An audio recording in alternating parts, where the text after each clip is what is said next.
911. What's your emergency? Caller. Male.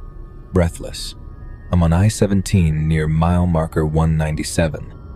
There's a car on the shoulder with the door open. Someone's waving me down. Dispatcher. Are you stopped? Caller. Yeah, I pulled behind them. Hazards on. I don't see... Hold on, hello? You okay? Footsteps on gravel. Distant trucks roar past. Unknown voice. Faint. From darkness. Help. Please. Caller. Calling out. I've got a phone. I'm calling for you. Where are you? A metallic tap. The caller's voice tightens. Caller. Something's wrong. I don't see a person. Just the door swinging. There's a jacket on the ground. Dispatcher. Sir, return to your vehicle. Lock the doors. Caller. Wait, there's a rope tied to the guardrail. What the f? A sudden thud. The line crackles. Silence. Then the caller whispers. Lower now. Caller. Someone's under the car. Dispatcher. Sir, get back in your vehicle now. Caller. They're crawling. Hey, back off. Scrape. They're crawling. Hey! Then the unmistakable Back crunch off! of boots on ballast. Quick. Cut to black.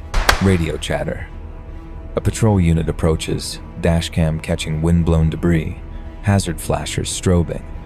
The cruiser pulls up behind a white pickup and a dark sedan with an open driver's door. Timestamp 2:17. Trooper Hayes, into radio. Unit 24 on scene at MM 197. 2 vehicles. Open door. No parties visible. He steps out. Gravel crunches.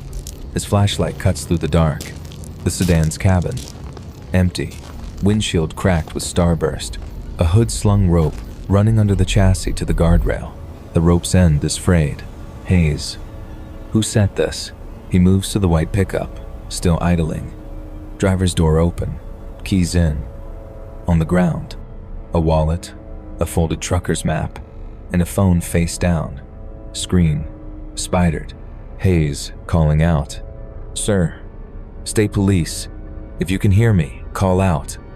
The wind answers, carrying a distant clink metal. Brushing metal. Rhythmic. He pans his light over the guardrail. Fresh footprints in the grit. 2 sets. One with deep tread. One bare, heel-struck, toes splayed. The bare prints go to the guardrail and stop. Hayes leans over the barrier. The drop is 10 feet to a drainage ditch. Flashlight beam finds crushed weeds, a torn flannel snagged on rebar, and drag marks across damp earth. Radio. Unit 12 en route. ETA 6 minutes. Hayes. Into radio. I've got signs of a struggle. Possible ambush setup. Start another unit in EMS. A quiet moan, carried from below. He freezes. Listen mode. Another clink chains. He angles the light and catches it. A chain hooked to the guardrail support, its end disappearing into the cattails. Hayes. Hello. Are you injured? Do not move. I'm coming around. He follows the access path to the ditch. The chain slides, as if drawn by someone unseen. He stops. His light finds a milk crate set under the guardrail. Like a step, the rope from the hood passes through the crate and knots. A crude snare. Hayes. Soft. To himself. They wanted him to bend down. He scans the weeds. There an eye glints. A figure rises, then sinks back, a person lying on their stomach, hands bound behind them. The figure shakes their head violently. Hayes steps closer, then sees it. Another set of eyes. Lower. Inside the cattails. 2 still. Not eyes, bottle caps glued to a stick. A decoy. A twig snaps behind him. He pivots. Light up. The beam freezes a silhouette at the top of the ditch, backlit by highway sodium glow. Tall, hooded, bare feet gray with dust. The figure holds a length of chain loosely, like a tail. Hayes. Firm. State police. Drop it. Silence. The figure tilts their head. Slow. Avian. Then they smile, or the shadow makes a mouth of it, and they step backward, melting behind the guardrail. Hayes climbs fast, breath loud in his mic. He clears the top. Nothing. Just his cruiser and the two vehicles winking red amber in the wind.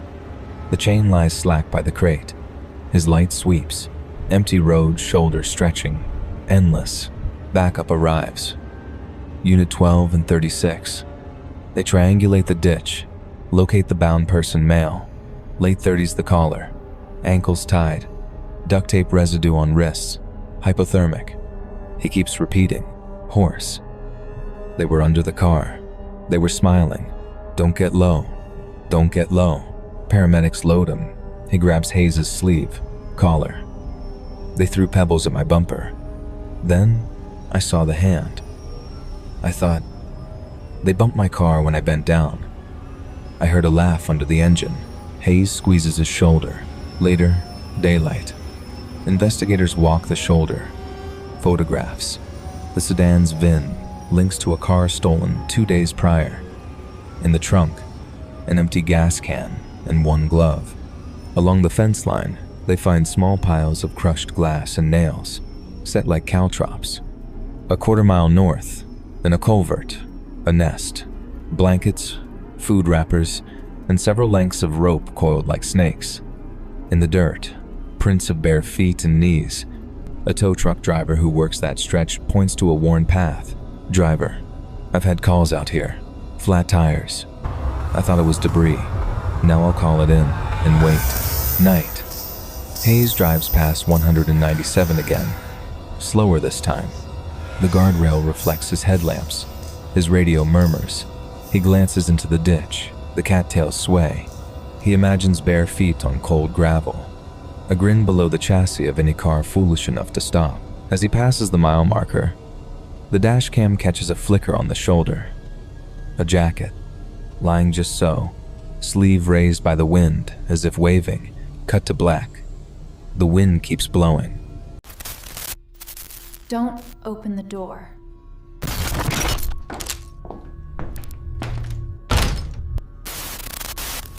Welfare. Check 9. 42 p.m. West Linden Avenue.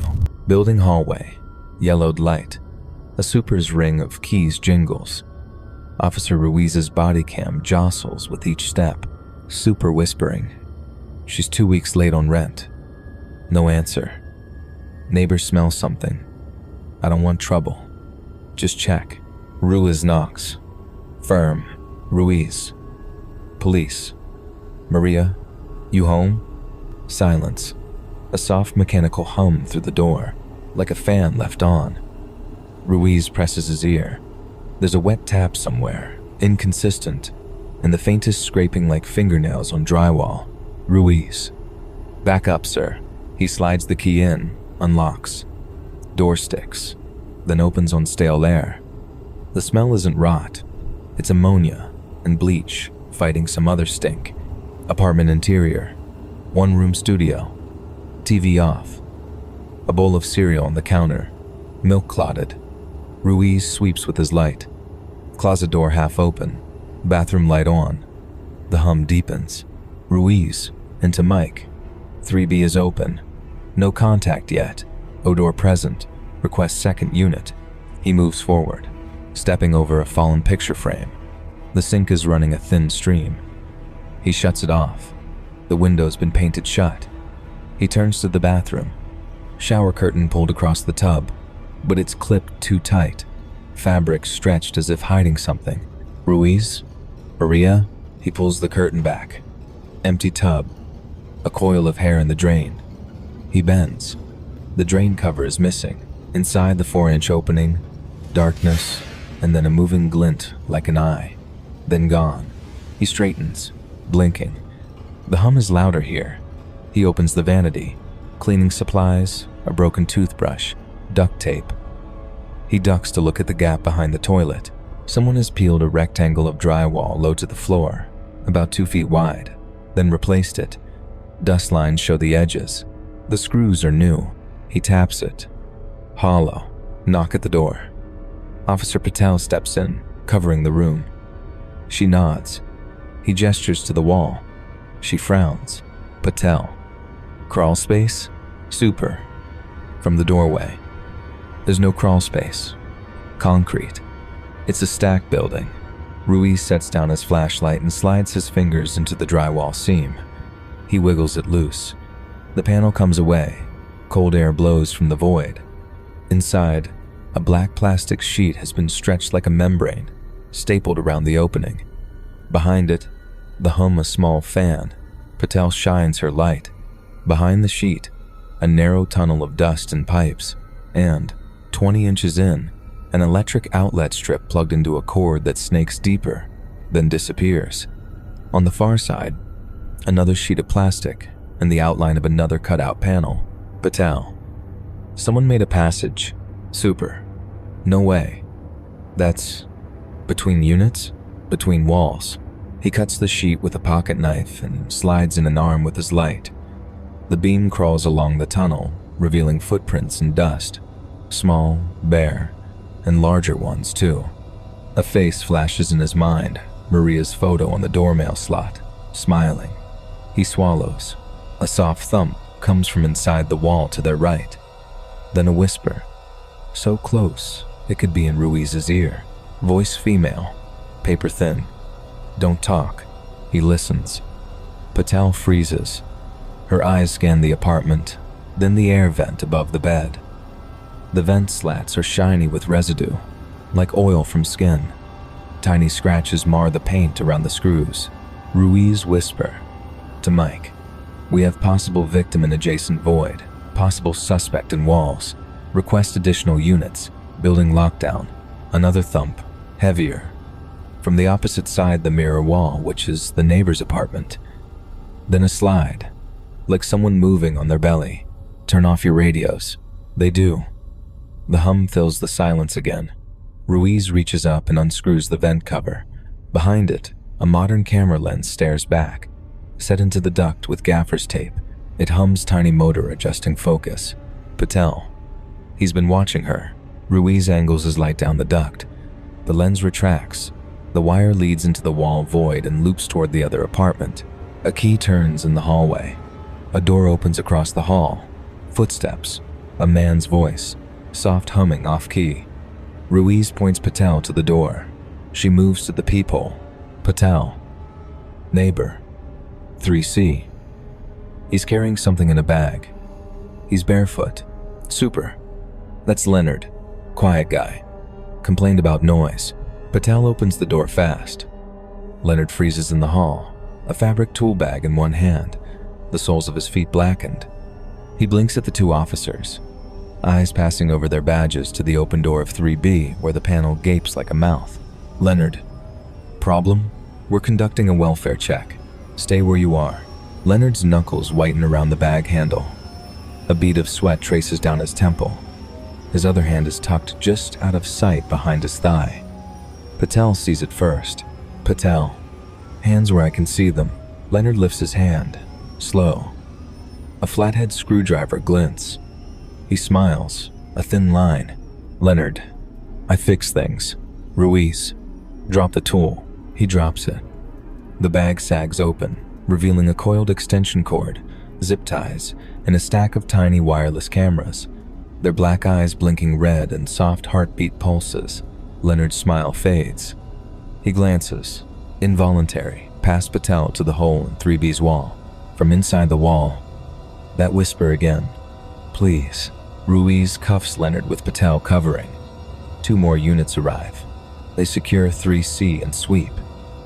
Inside Leonard's apartment, the same panel cut low on his bathroom wall. A narrow belly-scraped tunnel stretches to 3B and 3A, and farther to 4B below. 4 units connected by hidden routes, and 3C's closet, a monitor wall, 4 screens. One shows 3B's living area, the vent's perspective. Another shows an angle from under the bed. The third is dark. The fourth shows a tight black tunnel with a single strip light, flickering. Patel crouches by the wall and calls softly. Patel. Maria. It's police. You're safe. A hand appears in the opening. Small. Shaking. Nails bitten to the quick. Maria crawls out. Eyes wide to the light. Her lip is split. She clamps her hands over her ears at the clatter of more boots in the hall. Maria. He came at night. Through the vent. I thought it was rats. He said if I told anyone, he was there when I slept.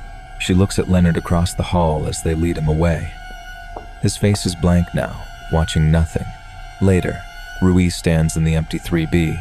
Maintenance men cut the plastic and seal the walls.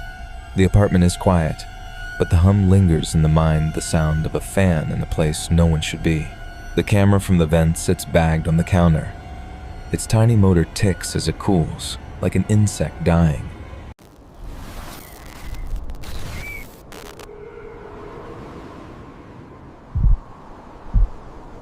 Rural Ohio, November 2004. A 2-lane county road. No lights, no reflectors, just cornfields shaved to stubble. Midnight. Narrator. Locals said never stop at the crossing after dark. The signals flash with no train, the arms drop, and sometimes you'll see her walking the ties. Dashcam footage. Time-stamped 012. A sheriff's cruiser slows at County Road 14. Red lights strobe across the barren fields. Bells clang. The crossing arms are down, blocking empty tracks. Deputy Miller, into radio. Control. I've got a false activation at Red Crossing again. No train in sight. Over. Static. The bells keep ringing. Miller sighs, steps out, flashlight cutting into the mist. He jiggles the gate arm, it's locked tight. Gravel crunches under his boots. Then, a figure, pale, walking the center rail 100 yards down. Long hair, white dress, barefoot. Miller calling out, "Ma'am, off the tracks, dangerous." The figure keeps walking, head lowered. The flashlight beam shakes as Miller jogs forward. The bells echo across the fields. He stops. The woman isn't closer. Same distance, same gait, dress rippling as though underwater. Miller, into radio, tense. "I've got a female on the tracks. Doesn't seem to hear me. Send backup." The figure halts mid-step, slowly raises her head. Even from yards away, her face shines pale as porcelain, eyes black pits that catch the flashlight glare. The bells cut out. Dead silence. The fields hold their breath. Miller swears under it, backing toward the cruiser. The figure tilts her head, then vanishes, snuffed out like smoke. The crossing arms lift.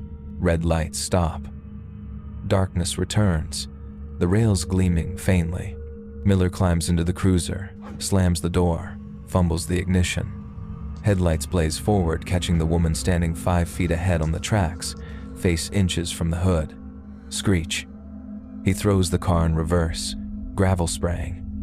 The dashcam image jerks, stabilizes nothing there. Empty rails. Later. Report filed. False crossing activation. Unidentified female observed.